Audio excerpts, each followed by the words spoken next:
ഇത് മഴയത്ത് പോവില്ല സാറേ, മഴയത്ത് ഇത് നഷ്ടപ്പെടും. ഈ വേലിക്കല്ലും അല്ല പറഞ്ഞൊന്നും ഭൂമിയിൽ അസ്ഥിരവുമല്ലോ മനുഷ്യർക്കില്ല. ഭൂമിയിൽ എല്ലാവരും സ്ഥിരമല്ല സാർ. ആർക്കും പൗരത്വമില്ല, ആർക്കും അവകാശമില്ല. എന്നാൽ എല്ലാവർക്കും അവകാശമുണ്ട്, എല്ലാവർക്കും ആണ്. പക്ഷേ എനിക്കെന്ത് സാറിന് ഇവിടെ എൻ്റെ നാട്ടുകാർ ഒറ്റ ഒരാൾ പോലില്ല സാറേ. ഇവരെ സാറിന് തോന്നുന്നുണ്ടോ ഇവർ ഒറ്റയ്ക്കാണെന്ന്? ഒരിക്കലുമല്ല. ഇവരിൽ ഒരാൾ ജീവിച്ചിരിക്കുന്നുണ്ട്. അതാണ് ഞാൻ.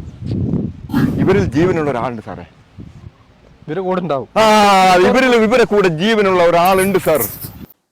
ഇദ്ദേഹം വയനാട് ജില്ലയിലെ പോത്തൻമല എന്നുള്ള സ്ഥലത്തുള്ള വ്യക്തിയാണ്. അദ്ദേഹത്തിന്റെ പേര് ശ്രീകുമാർ എന്നാണ്. മുമ്പ് 4 വർഷങ്ങൾക്ക് മുമ്പ് പോത്തൻമലയിൽ ദുരന്തമുണ്ടായപ്പോൾ ഒരു 17ഓളം പേരുടെ ജീവനാണ് കവർന്നെടുത്തത്. ആ അപകടത്തിൽ 5 പേരെ ഇന്നും കണ്ടെത്താൻ കഴിഞ്ഞിട്ടില്ല.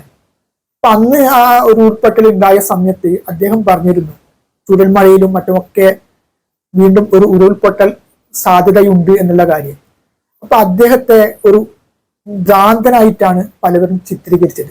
അദ്ദേഹം പ്രകൃതിയെ കുറിച്ചിട്ടുള്ള വളരെ പഠനങ്ങൾക്ക് വിധേയമായിട്ട് ആണ് അദ്ദേഹം അങ്ങനെ ഒരു പ്രവചനം നടത്തിയത്. ചൂരൽമലയിലും അതുപോലെ തന്നെ മുണ്ടക്കയിലും ഒക്കെ ഇത് രീതിയിലുള്ള ഒരു ദുരന്തം ഉണ്ടാകാൻ സാധ്യതയുണ്ടെന്നും അതുകൊണ്ട് സൂക്ഷിക്കണമെന്നൊക്കെ അദ്ദേഹം 4 വർഷങ്ങളായി അദ്ദേഹം പറഞ്ഞുകൊണ്ടിരിക്കുന്നു. 2 വർഷങ്ങൾക്ക് മുമ്പ് ഇദ്ദേഹത്തിന്റെ സോഷ്യൽ മീഡിയയിൽ ഒരു വീഡിയോ ഉണ്ടായിരുന്നു. അത് പലവരും കണ്ടു കാണാം. ഇപ്പൊ അദ്ദേഹത്തിന്റെ പ്രവചനം എന്ന് പറഞ്ഞു കഴിഞ്ഞാൽ മുല്ലപ്പെരിയാർ ഡാം എന്നുള്ള ഒരു അപകടാവസ്ഥയിലേക്കാണ്. ഇദ്ദേഹത്തിന്റെ പെരുമാറ്റത്തിന്റെ ദൃഷ്ടിയിൽ പല രീതിയിലും സംശയങ്ങൾ ഉണ്ടെങ്കിൽ തന്നെ വളരെ വിദ്യാഭ്യാസ സമ്പന്നരായ ഒരു വ്യക്തിയും കൂടിയാണ്, ഒരു അഡ്വക്കറ്റും കൂടിയാണ്. അതിലുപരി പ്രകൃതിയെ കുറിച്ചിട്ട് വളരെയധികം പഠനങ്ങൾക്ക് വിധേയമായിട്ടുള്ള ഒരു വ്യക്തിയും കൂടിയാണ്. അതിന്റെ പശ്ചാത്തലത്തിലായിരിക്കാം അദ്ദേഹം ചൂരൽമലയിലും അതുപോലെ തന്നെ മുണ്ടക്കയിലും ഒക്കെ ഒരു ഉരുൾപൊട്ടലിന് സാധ്യത ഉണ്ട് എന്ന് പറഞ്ഞത്. ഇപ്പൊ വയനാടിന്റെ മിക്ക സ്ഥലങ്ങളിലും ഉരുൾപൊട്ടലിന് സാധ്യത ഭീഷണി ഉയർന്ന സ്ഥലങ്ങളാണെങ്കിൽ തന്നെ ഒരു പ്രവചനാതീതമായിട്ട് പറഞ്ഞപ്പോൾ അദ്ദേഹത്തെ പലവരും പുച്ഛിച്ച് തള്ളുകയാണ് ചെയ്തത്. അദ്ദേഹം 2-3 വർഷങ്ങൾക്ക് മുമ്പ് നടത്തിയ പ്രവചനം ഇപ്പോൾ യാഥാർത്ഥ്യമായി. ഇപ്പൊ അദ്ദേഹം പ്രവചിച്ചുകൊണ്ടിരിക്കുന്നത് മുല്ലപ്പെരിയാർ ഡാമിന്റെ ഒരു രീതിയാണ്. ഇപ്പൊ മുല്ലപ്പെരിയാർ ഡാം അപകടാവസ്ഥയിലേക്ക് ആയിക്കഴിഞ്ഞാൽ അതിന്റെ പ്രത്യാഘാതം എത്രത്തോളം ഉണ്ടെന്ന് നമുക്ക് ഊഹിക്കാൻ പോലും കഴിയാതെ ഏകദേശം 5 ജില്ലകളെ ബാധിക്കുന്ന ഒരു ദുരന്തമാണ്. ഈ 5 ജില്ലകളിൽ ലക്ഷക്കണക്കിന് പേരാണ് താമസിക്കുന്നത്. അപ്പൊ അതിന്റെ ആ ആഘാതം എത്രത്തോളം വലുതായിരിക്കും. ഇപ്പൊ വയനാട്ടിലെ മുണ്ടക്കയിലും അതുപോലെ തന്നെ ചൂരൽമലയിലൊക്കെ ഉരുൾപൊട്ടലിന്റെ പശ്ചാത്തലത്തിൽ തന്നെ ഏകദേശം 500ഓളം പേരുടെ ജീവൻ എടുത്തപ്പോൾ തന്നെ നമ്മൾ കേരളം ഒന്നടക്കം പേടിച്ച് ഇരിക്കുകയാണ്.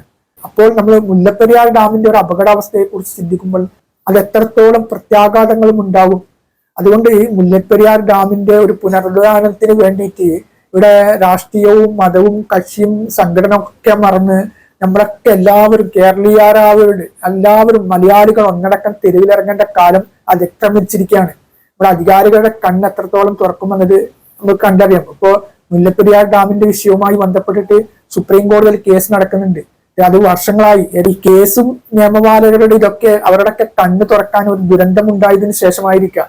അപ്പോ മുല്ലപ്പെരിയാർ ഡാം പൊട്ടുകയാണെങ്കിൽ, മുല്ലപ്പെരിയാർ ഡാമിന് ഒരു ഭീഷണി ഉണ്ടാവുകയാണെങ്കിൽ കേരളത്തിലെ ലക്ഷക്കണക്കിന് ജനങ്ങളുടെ ജീവൻ അപകരിച്ച ശേഷം അതിനെക്കുറിച്ച് സൊല്യൂഷൻ നടത്തിയിട്ട് എന്താണ് വേണ്ടത്? ഇപ്പൊ നമ്മുടെ ഒരു സംസ്ഥാനത്തിന്റെ പകുതി തന്നെ ഇല്ലാതാകുന്ന ഒരു അവസ്ഥയിലേക്കാണ് പോവുക. അതുകൊണ്ട് എല്ലാ മലയാളികളും ഈ വിഷയത്തിൽ വളരെ ഗൗരവമായി ചിന്തിച്ചുകൊണ്ട് ഇതിനെതിരെ മുല്ലപ്പെരിയാർ ഡാമിന്റെ പുനർദാനത്തിന് വേണ്ടിയിട്ട് എല്ലാവരും ഒന്നടക്കം ശബ്ദമുയർത്തേണ്ട കാലം അതിക്രമിച്ചിരിക്കുകയാണ്. ഈ വിഷയത്തിൽ എല്ലാവരും ഒറ്റക്കെട്ടായി ശബ്ദമുയർത്തണമെന്നാണ് ഈ അവസരത്തിൽ വിനീതമായി ഉണർത്താനുള്ളത്.